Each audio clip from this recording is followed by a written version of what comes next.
부활하신 예수님과 지상명령이라는 제목으로 은혜를 나누겠습니다. 우리가 이 땅을 살아가는 가운데 가장 어렵고 힘든 고민되는 문제가 무엇입니까? 우리는 이 땅에 태어나는 순간부터 죽음의 문제를 직면하고 또 죽음을 언제든지 맞이할 수 있는 상황에 처합니다. 태어날 때는 순서가 있지만 이 땅을 떠날 때는 순서가 없이 우리는 하나님 앞에서 부르시면, 하나님께서 부르시면 그대로 가야만 합니다. 이렇게 죽음이라는 문제를 앞에 둘 때 많은 사람들은 죽음의 문제를 해결하기 위하여 여러 가지 방법을 찾습니다.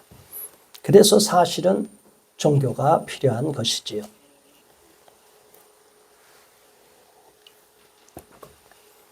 우리 사람들은 자기들이 믿고 싶은 것을 믿고 자기들이 의지하고 싶은 것을 믿으려고 합니다.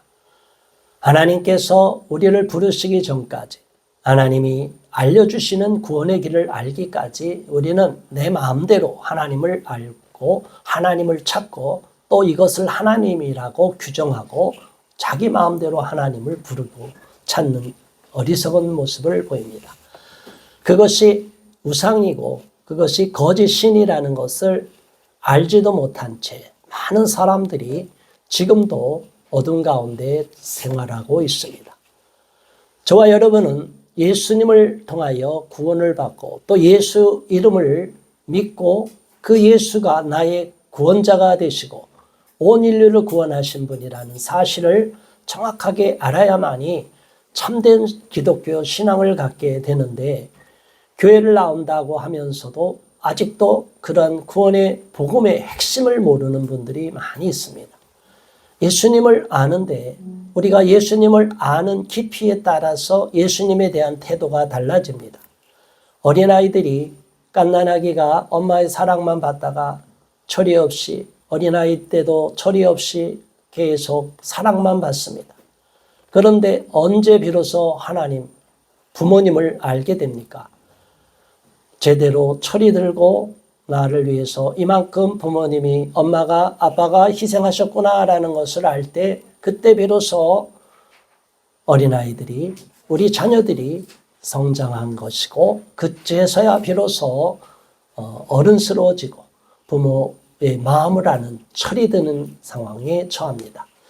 저와 여러분들도 예수님을 믿노라 하면서도 신앙생활을 하는 것이 무엇인지도 잘 모르고 하나님이 나를 위해서 어떻게 은혜를 베푸셨는지도 모르고 또 예수님이 왜 나 때문에 죽으셨는지를 정확하게 알지 못하고 또 예수님을 믿으면 내 죄가 다 씻겨진다는 사실도 잘 모르고 또 예수님은 모든 것을 다 주시기만 하는 사랑의 하나님이고 어떤 잘못을 저질러도 우리 사랑의 하나님인 우리 하나님께서는 절대 우리를 벌하지 않으실 거야, 어떤 죄도 다 용납하실 거야 라고 생각하는 경우가 있습니다.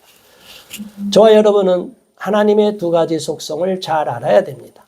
하나님은 무한대의 사랑을 베푸십니다. 우리에게 목숨까지, 자기 자신까지 드리기 위해서 친히 독생자를 이 땅에 보내시고 십자가에서 죽으시기까지 우리를 사랑하셨어요. 그러나 또 한편으로는 우리 하나님은 이 땅에 오셔서 온 인류를 구원을 역사를 주시고 구원의 길을 열어주신 것과 아울러 심판을 예비하고 계시고 또 심판주로 오셨다는 사실을 아시기 바랍니다.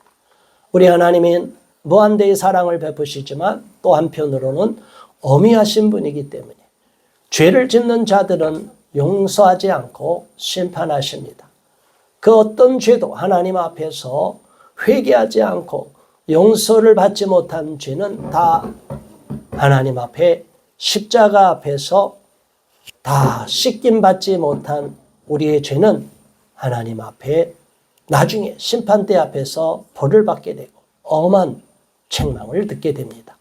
그렇기 때문에 우리는 어떠한 상황에 처할지라도 하나님이 무한대의 사랑을 주시지만 또 하나님이 나를 용서하시고 용서하시고 용서하시다가 언젠가는 내가 끝까지 하나님 앞에 불순종하면 무서운 심판을 하신다는 사실을 아시고 영원한 천국이 있는 반면에 무서운 지옥, 영원한 불타는 지옥, 끊임없는 고통이 있는 지옥이 있다는 사실을 알고 하나님을 경외하는 마음으로 이 땅을 살아가야만 합니다.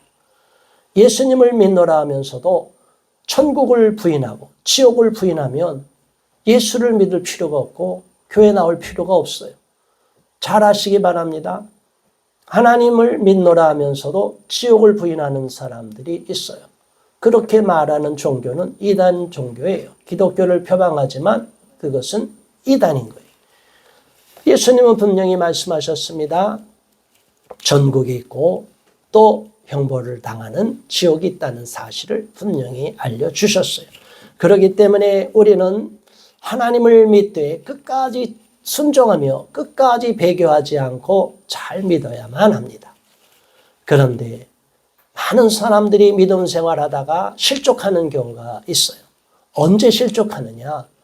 목숨을 아까워하고 내 목숨, 내 건강, 내 즐거움, 내 쾌락 이것을 즐거워하다가 하나님을 부인해버립니다. 하나님의 가르침을 배반합니다. 성경을 부정합니다. 하나의 예를 들면 나는 마약이 좋아. 너무 마약을 없으면 이 땅을 견뎌낼 수가 없어. 고통을 견딜 수가 없어. 즐거움을 추구할 수가 없어. 그래서 마약을 취하면 그 마약쟁이가 회개하지 않으면 그걸 끊지 않으면 구원에 이를 수 있겠습니까? 예수님을 믿고 타락한 자도 다시 돌이켜야 되는데 끝까지 죄의 형벌 아래에 머무르고 나는 이대로가 좋아. 나는 이미 예수 믿었기 때문에 구원받은 상태야. 더 이상 나를 건드리지 마. 이것은 이단인 구원파의 믿음이랑 똑같습니다. 예수 그리스도를 믿고 구원을 받고 하나님의 자녀가 됐지만 우리가 계속 짐짓 죄를 짓고 타락하면 하나님 뜻에 불순종하면 벌을 받게 되고 형벌을 당하게 되고 심판을 당하게 되는 것입니다. 그런데 많은 경우에는 우리가 하나님 앞에 범죄하는 것도 계명을 어기는 것도 하나님의 뜻대로 살아가지 않는 것이 죄인데 우리는 너무나 쉽게 성경의 어떤 특정한 죄가 기록되지 않기 때문에 우리는 지옥으로 가지 않을 거야. 이렇게 너무나 안위하는 사람이 많아요. 절대로 그렇지 않습니다. 동성애를 하는 사람이 성경에는 분명하게 남자와 여자로 지으시고 가증한 것을 돌이키라고 했습니다. 회개하라고 했어요. 그러나 동성애자가 아직도 연약한 가운데 있을 때는 그를 내치지는 말고 돌이키면 회개하도록 권면하는 거죠. 그가 그런 동성애의 늪에서 빠지도록 성중독 상태에서 빠지도록 벗어나도록 기도하고 도와주는 거예요. 그러나 나는 이대로 태어났어. 나는 동성애가 하는 것이 좋아. 하나님이 나도 사랑하셔. 끝까지 나를 사랑하실 거야. 이렇게 죄의 상태로 머물러 있으면 그 사람은 마지막에 어떻게 되겠습니까? 술을 취하지 말라고 성경에 나와 있는데 날마다 술에 취해서 이 고통을 이길 수가 없어. 나는 술을 마실 거야. 나는 담배 도저히 끊을 수가 없어. 자, 여러분, 술 먹고 담배 피는 것이 바로 구원을 받느냐 못 받느냐 직결되지는 않아요. 그러나 술 먹고 담배를 피고 또 마약을 하고 그런 동성애 죄에 빠지고 여러 가지 음란의 죄에 빠지면 요즘 얼마나 음란한 포르노나 더러운 게 많은지 몰라요. 그러면 우리가 점점 하나님의 말씀에서 벗어나게 되고 거룩함에서 벗어나게 되고 더러운 상태로 머물게 됩니다. 돼지를 한번 씻겨놓으면 깨끗한 몸 상태가 돼도 돼지는 다시 돼지우리에 들어가는 거예요. 개가 토했던 걸 다시 또 먹는 거랑 똑같다고 예수님이 비유로 말씀하셨어요. 우리가 옛날에 버렸던 죄를 다시 움켜쥐고 다시 그 죄로 끄집어 들이면 우리는 계속 더러운 상태에 머물러서 거룩한 삶을 살지 못하게 됩니다. 하나님의 자녀답게 빛의 자녀, 이 땅에서 소금의 역할을 감당하지 못하게 됩니다. 우리가 아무렇게나 살아가면서 예수 믿으세요 하면 그 사람들이 뭐라고 합니까? 당신이나 똑바로 사십시오. 당신 똑바로 살지 못하면서 뭐라고 나보고 예수 믿으라고 하고 교회 나오라고 합니까? 오늘날 교인들이 죄를 짓고 죄를 회개하지도 않고 죄를 지으면서도 세상 사람과 똑같이 뻔뻔하게 나는 아무 죄가 없다라고 할 때 양심의 화인을 맞게 되면 그건 하나님이 용서할 수가 없습니다. 어떤 사람은 이렇게 말합니다. 성경에도 나와 있죠. 십계명을 잘 지키라고 그랬습니다. 그런데 가톨릭에서는 이 계명, 우상을 섬기지 말라고 하는 계명을 없애버리고 나머지 10번째 계명을 둘로 나눠버렸어요. 가장 무서운 거예요. 우상을 숭배하지 말고 우상을 만들지도 말라고 그랬어요. 우상에게 절하지도 말라고 했어요. 그런데 모든 것을 종교 예식으로 죽은 자도 살아있는 사람도 다 신으로 떠받드는 그것이 어떻게 우상이 아니겠어요? 거기에는 구원이 있을 수가 없습니다. 하나님의 계명을 어기면서 어떻게 구원이 있다고 말할 수가 있습니까? 우리는 분명하게 알아야 됩니다. 죄를 짓지 않고 거룩한 삶을 살라고 말씀하고 우리는 더 이상 육체의 열매를 맺지 않고 성령의 열매를 맺으라고 했어요. 성령의 열매가 무엇입니까? 사랑과 희락과 화평과 오래 참음과 자비와 양선과 충성과 온유와 절제입니다. 또 성령으로 충만하면 성령의 은사가 나타납니다. 그래서 우리가 거룩하면 육적인 것이 사라지고 영적인 것이 충만해지면 우리는 거룩한 열매, 거룩한 삶으로서 사는 열매가 나타나게 되는 거예요. 경건의 능력이 나타나는 거예요. 그런데 우리가 아무렇게나 살아가면서 영적인 문제 앞에 부딪히면 원수 마귀가 우리를 조롱하는 거예요. 비웃는 거예요. 깔깔깔 거리는 거예요. 저와 여러분들의 마음의 상태를 잘 보시기 바랍니다. 우리가 죽지 못한 것, 버리지 못한 것, 움켜서 욕심을 버리지 못한 것이 결국에는 우리를 실족시키는 거예요. 원수 마귀는 계속 우리를 세상 가운데 머물게 합니다.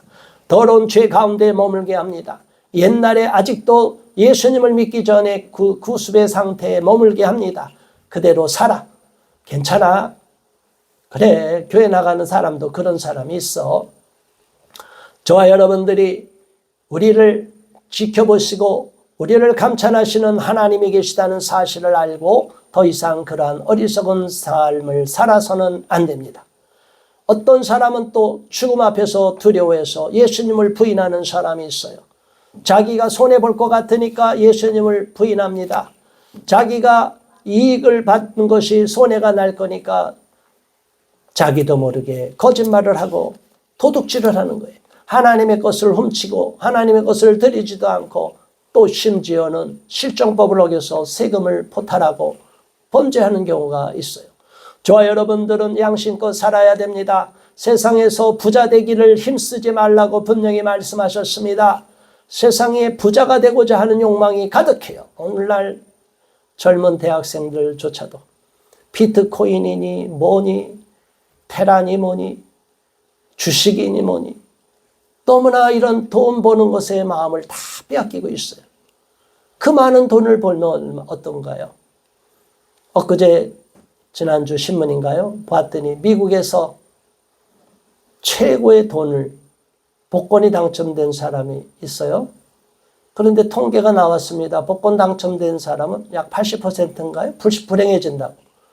복권에 당첨되면 자기가 땀 흘려 노력해서 벌지 않고 공돈이 생기면 어떤 마음이 들어요? 옆에 사람들이 야, 너 공짜니까 나도 줘. 또 어떤 사람은 이거 공짜로 받았으니까 내가 저거 가서 강도에서 빼앗아 와야겠다. 이런 마음이 드는 거예요.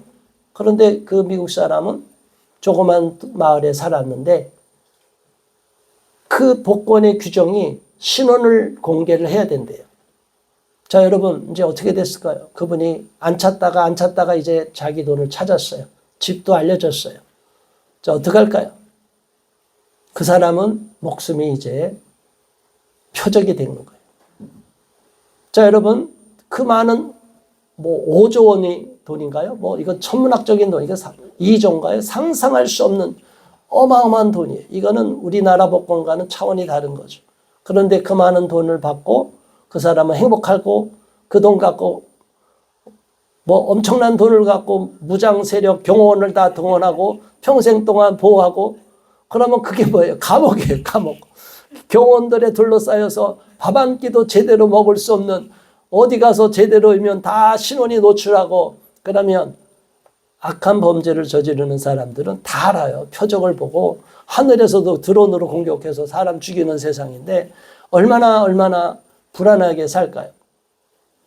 자, 여러분, 너무 부자 되기를 힘쓰지 말고 또 남의 그 일확천금을 받는 것을, 부자가 되는 것을 부러워하지 마시기 바랍니다. 정말 자기가 땀 흘려 노력해서 그 일한 대가로서 기업이 상장이 돼서 주식이 올라서 부자가 되고, 이런 정상적인 방법을 갖고, 때때로는 주식에다가 여기에다가 은행에 넣는 것보다 주식에다 넣어놓고 그냥 알맞게 하나님 믿습니다 하고 있으면 되는 거예요. 그런데 주식을 하는 분들 잘은 모르지만 대부분은 매일마다 시황이 바뀌어요. 매일마다, 매 순간, 하루마다 바뀌어요. 그러면 날마다 성경 말씀을 봐요? 주식판을 봅니까? 주식 시황판을 보게 돼 있어요. 자, 그러면 그 주식이 오르락내리락, 산도 그렇습니다. 저 멀리 보면 산에 이렇게 등성이가 있지만 올라가면 오르락내리락 골짜기 다 있어요. 여러분, 조그만 우리나라 얕은 산만 한번 가보세요.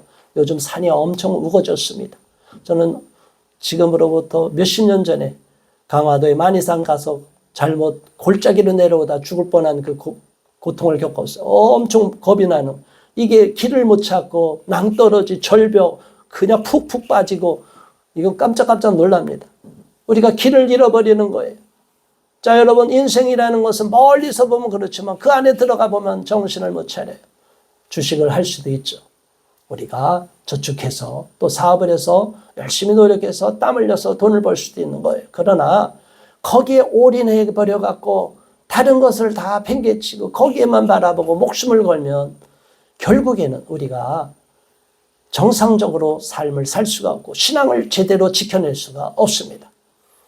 저와 여러분들이 땀 흘려 노력하면서 열심히 하는 가운데 적당하게 저축하는 마음으로 주식을 적당히 하는 건 상관이 없겠지만 지나치게 하는 것은 뭐든지 문제가 되는 거예요. 우리가 이 땅을 살아갈 때 가장 중요한 것이 무엇입니까? 우리의 목숨의 문제, 영혼의 구원의 문제가 가장 중요한데 우리는 이 땅의 것들에 너무나 많이 마음을 빼앗기고 있어요.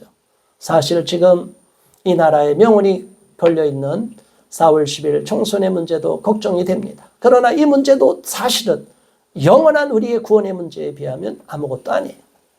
지금도 위기가 있었고 그 6.25 전쟁의 전쟁 난리통에서도 적화 통일이 될 수 있는 상황에도 하나님이 이 나라를 건져주셨어요. 또 하나님께서 앞으로도 이 나라 자유민주 체제가 지켜지고 기독교가, 종교가 자유를 누리고 기독교 복음을 전파할 수 있는, 종교를 탄압하지 않는 이러한 사람들이 많이 국회의원이 당선되고 그러한 정권이 계속 이 나라에 세워지기를 바랍니다. 그렇지 않을 경우는 우리의 신앙을 지켜낼 수 없기 때문이에요. 어쨌든 우리는 부활의 기쁨과 감격을 누려야 됩니다. 이 땅에선 희망이 없어요. 바라봐도 희망이 없다고 할지라도 우리는 죽었다가 부활하신 예수님을 기억하고 희망을 가질 수 있기를 바랍니다. 예수님이 십자가에 못 박히고 고레네 시몬에게 십자가를 얹히고 너무나 십자가를 칠 수도 없이 고통을 겪으시다가 골고다에 올라가서 그 십자가에서 처형을 당하시고 죽으셨습니다. 자, 여러분, 예수님이 죽으시고 나서 이제 제자들이 다 흩어졌어요. 군중들도 다 뿔뿔이 흩어졌습니다. 그런데도 막상 예수님을 죽인 자들은 마음에 불안한 거예요. 예수님이 다시 살아난다고 했으니, 예수가 살아난다고 했으니까 잘 시체를 감시하라. 그래서 시체를 감시하라고 로마 군인도 세워놨어요. 그러나 예수님이 부활하셨어요. 쥐진이 일어나고 무덤 문이 열리고 예수님은 하나님의 권능에 의해서 부활하셨어요. 죽은 영혼이 살아나셨어요. 다시 예수님은 부활하시고 육신의 몸을, 부활체의 몸을 입으셨어요. 그러니 인간이 아무리 예수님의 죽음과 부활을 막으려고 해도 막을 수가 없는 거예요. 그 부활하신 예수님의 그 은혜를 우리는 누리는 거예요. 하나님의 권능을 막을 수가 없습니다. 그런데 사람들은 부활이라는 의미를 잘 모르는 거예요. 죽었다 부활하는 것. 그 은혜를 누려야 되는데 진정으로 우리가 죽기 전까지는 부활이라는 것을 경험하기 어렵습니다. 그리고 부활의 감격을 누리기가 어렵습니다. 그런 사람들에게 하나님이 특별한 은혜를 주실 때가 있어요. 건강하던 사람이 갑자기 암병에 걸립니다. 불치병에 걸립니다. 자, 여러분, 우리가 죽음과 삶이 종이 한 장 차이인데 얼마나 절박한지 평상시에 몰라요. 저와 여러분이 갑자기 시한부 생명을 선고받았다고 해보세요. 요즘은 남자들도 특별히 췌장 쪽에 췌장암이 많이 걸려요. 그쪽에 걸리면 거의 살아나기가 어렵습니다. 마지막 증세가 나타나고 말기에 거의 발견이 돼요. 자, 이러면 사망 선고를 받는 거예요. 그런데 놀랍게도 췌장암 선고를 받고도 살아난 분이 있어요. 하나님의 기적으로, 하나님의 능력으로, 오직 하나님께 기도함으로 불치병을 고침받는 경우, 그런 간증이 많이 있어요. 살아나는 거예요. 죽은 사람, 이미 사형 선고를 받는데 살아나는 거예요. 그러면 그 사람은 어떻게 할까요? 옛날같이 똑같이 살까요? 그렇게 살 수가 없어요. 정말 죽었다 살아나면 너무너무 감사할 거예요. 그런데 오늘날 세상은 너무나 경제적으로 번영한 것이 하나님 앞엔 저주가 되는 거예요, 사실은. 밥 한 끼가 소중한 줄 몰라요. 너무나 평안한 거예요.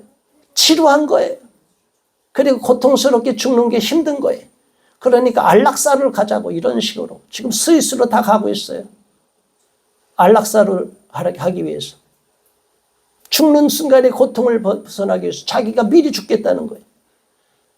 저와 여러분들은 분명히 아셔야 됩니다. 우리의 생명을 우리가 마음대로 끊어서는 안 됩니다.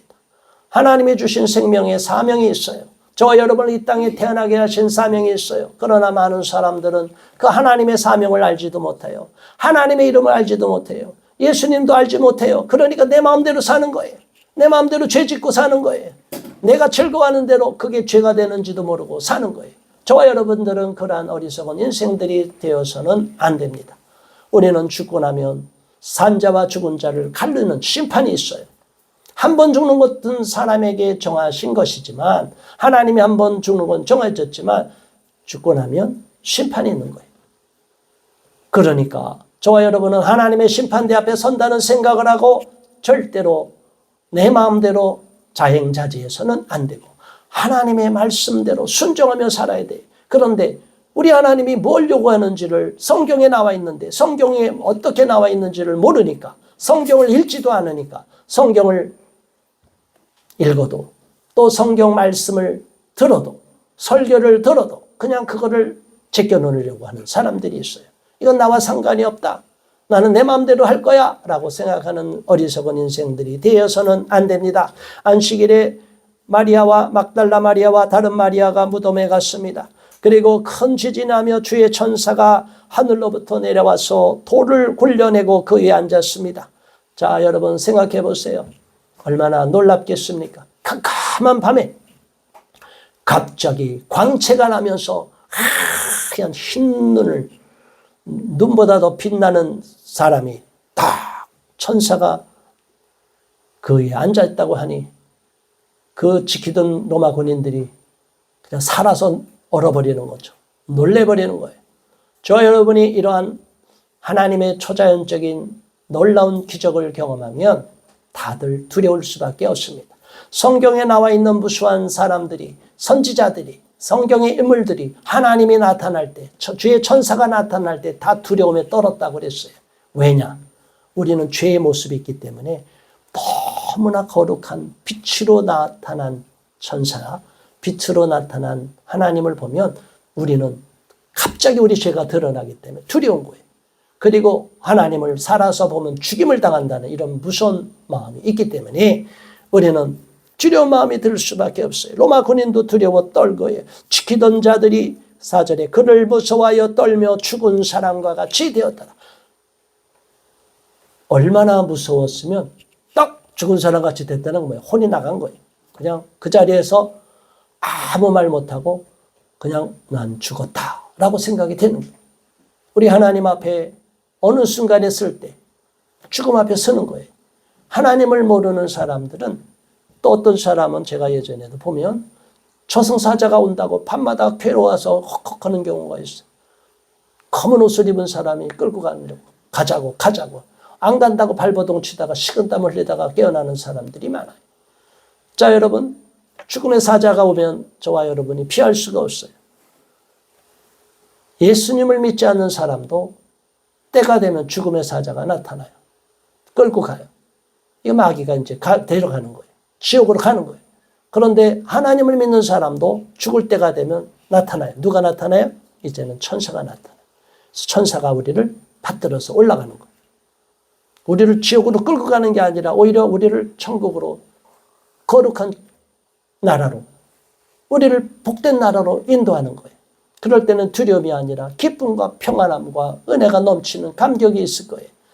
저와 여러분은 주의 천사가 나타나서 두려워 떠는 이 로마 군인들처럼 그냥 떨고만 있지 마시기 바랍니다. 하나님께로 돌아오시기 바랍니다. 천사가 여자들에게 말합니다. 너희는 무서워하지 말라. 십자가에 못 박이신 예수를 너희가 찾는 줄을 내가 아노라. 그가 여기 계시지 않고 그가 말씀하신 대로 다시 살아나셨느니라. 와서 그가 누우셨던 곳을 봐라. 그러니까 그 무덤이 비어있고 세마포 입은 옷이 개켜져 있는 거예요. 쌓는 곳이. 또 빨리 가서 그의 제자들에게 이르되 그가 죽은 자 가운데서 살아나셨고 너희보다 먼저 갈릴리로 가시나니 거기서 너희가 배우리라 하라. 보라 내가 너희에게 일렀느니라 하거늘. 자, 여러분, 예수님은 부활하시고 다시 배반하고 떠나간 제자들, 겁에 질린 제자들을 갈릴리로 다시 오게 하시고 만나셨어요. 그래서 우리가 아는 대로 갈릴리에 고기를 잡는 어부인 베드로가 고기를 잡다가 결국은 예수님 앞에 무릎을 꿇는 그에 봅니다. 저와 여러분들은 이제 예수님이 죽었으니 난 옛날에 고향으로 돌아갈 거야. 원래 직업으로 돌아갈 거야. 예수님 믿고 따라갔는데 아무것도 남는 게 없네. 예수님 죽어버렸네. 예수님이 한 자리 차지해서 이 나라 왕권을 차지해서 내가 그 옆에서 한 자리 할 줄 알았는데 예수님이 죽고 예수님 믿는 사람은 다 죽인다고 하니 도망쳐서 다 뿔뿔이 흩어져 버렸어요. 그 제자들의 마음을 생각하는 저와 여러분 되기를 바랍니다. 저와 여러분이 정말 예수님을 믿을 때 불이익을 당하고 내가 목숨을 내놓을 상황이 처한다면 여러분은 그래도 끝까지 예수님을 따르겠습니까? 그게 진짜 신앙이에요. 형식적인 신앙은 오래 못 갑니다. 고난을 당하지 않으면, 환난을 겪지 않고 견뎌내지 못한 훈련을 받지 않으면 고난 중에 다 꼬꾸라지고 넘어지게 돼 있어요. 그래서 평상시에 경건의 훈련을 해야 되는 거예요. 운동선수가 평상시에 열심히 훈련해야만이 그 마지막 시합에 가서 그 원하는 메달을 따는 거죠. 우리가 하나님 안에서 완전한 축복의 단계로 들어가기 위해서는 그런 어떤 시련과 고난과 여러 가지 유혹에도 넘어가지 않는 굳건한 믿음의 훈련을 쌓고 경건의 훈련을 쌓아야 되는데 오늘날 신앙인들이 교회에 나오는 분들이 그냥 습관적으로만 교회에 나오는 경우가 많아요. 저와 여러분의 삶을 돌아봐야 됩니다. 형식적인 신앙의 단계에 머물러서는 안 됩니다. 이제 진정으로 부활절을 기념해서 우리의 옛것을 죽고 십자가에 못 박고 내가 다시 한번 거듭나서 나의 정과 욕심을 십자가에 못 박고 완전히 새로운 피조물로 거듭날 수 있기를, 그리고 성령으로 충만함 받을 수 있기를 주의 이름으로 축원합니다. 우리가 성령으로 충만함 받지 않으면 안 돼요. 이 세상에 죄가 많고 유혹이 너무나 많기 때문에 성령으로 충만함 받아야 돼요. 그런데 어떻게 성령 충만해요? 내가 하고 싶은 것만 다 하면 성령 충만해요? 성령 충만하는 방법은 오직 말씀과 기도밖에 없다고 성경이 말하고 있어요. 날마다 말씀을 읽고 날마다 기도하고 성령으로 찬송, 또 때때로는 어려울 때 찬송하고 시험이 들 때 어렵고 힘들 때 기도하고 찬송하고 이겨내도록 하나님 도와주세요. 기도해야지. 그냥 인간의 방법으로 다 풀어버리려고 하면 어떤 사람도 그 시련에서 벗어날 수가 없어요. 마귀에게 조종당하는 거예요. 마귀가 그렇게 하라고 자꾸 우리를 유혹하는 거예요. 어린아이들도 자꾸 게임에 빠지게 만드는 거예요. 절대로 그러면 안 돼요. 우리 아이들 일주일에 게임하는 시간, 하루에 게임 몇 시간 얼마 동안 하는지를 잘 보고 잘 체크하고 부모가 아이들이 망치지 않도록 너무나 핸드폰에 중독되지 않도록 잘 훈련을 시켜야 돼요.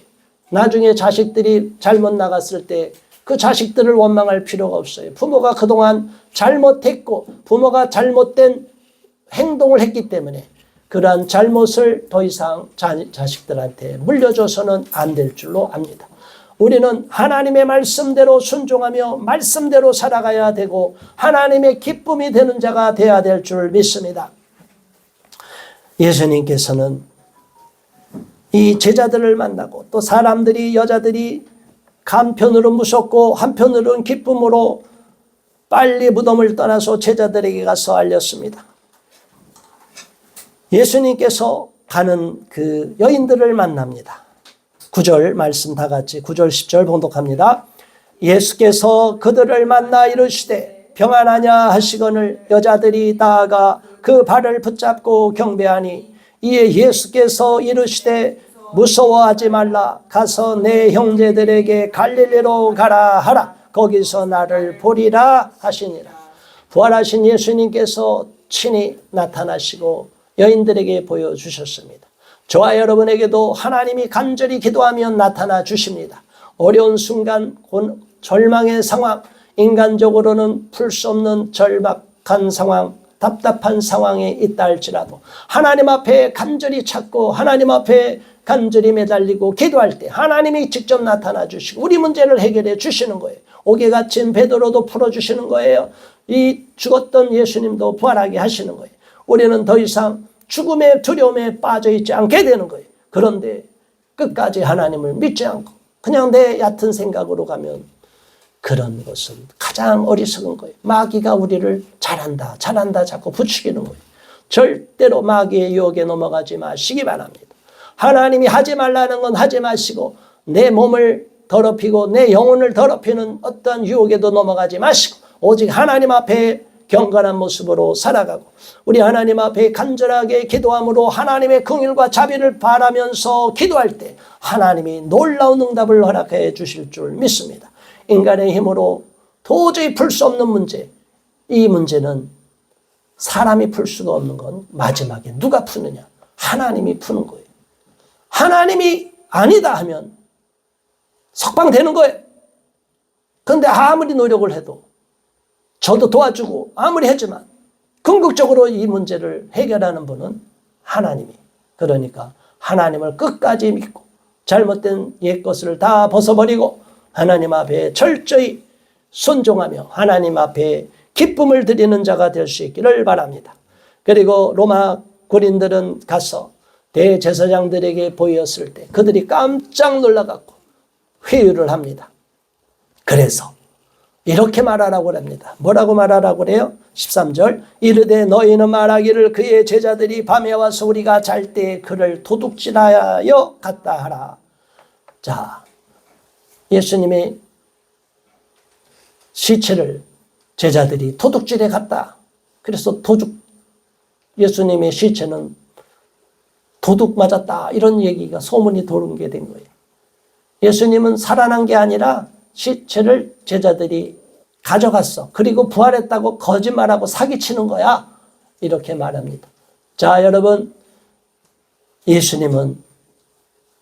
하나님은 이런 편법을 쓰지 않습니다. 하나님은 우리 인간들이 상상할 수 없는 초자연적인 역사를 이루시고 그런 능력이 있으셔요. 성경에 보면 해가 뒤로도 그림자가 뒤로 돌리기도 하는 거예요. 자전을 거꾸로 돌리기도 하시는 분이 하나님이에요. 하나님의 능력과 권능은 우리 인간이 상상하는 그거를 초월하는 거예요. 그런데 어리석은 사람들은 자꾸만 인간의 방법으로 생각을 하고 인간의 이성으로서 하나님의 권능과 초자연적인 능력을 다 제한을 시키려고 해요. 하나님의 기적이 나타나는데 그 기적을 다 제껴놓으려고 해요. 성경에서 예수님의 그 많은 기적을 제쳐놓으면 그게 성경이에요. 그거는 교양서가 돼버리는 거예요.